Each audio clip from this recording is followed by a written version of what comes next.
Election date சொன்னதுக்கு அப்புறம் என்னால இன்ஸ்டாகிராம்லாம் ஃப்ரீயாவே யூஸ் பண்ண முடியல. Instagram, twists, YouTube interview, channel debates இது எல்லாமே நம்மள இன்ஃப்ளூயன்ஸ் பண்ணிட்டே இருக்கு.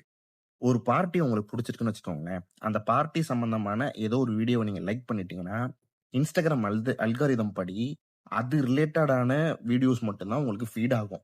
சேம் டைம் இது பீக் டைமா இருக்கிறதுனால மீம்ஸ், ஃபேக் நியூஸ் இந்த மாரி எல்லாமே அவங்கள சப்போர்ட் பண்ணி ஆப்போசிட்ல இருக்க பெர்சன அட்டாக் பண்ணி தான் வந்துட்டே இருக்கும்.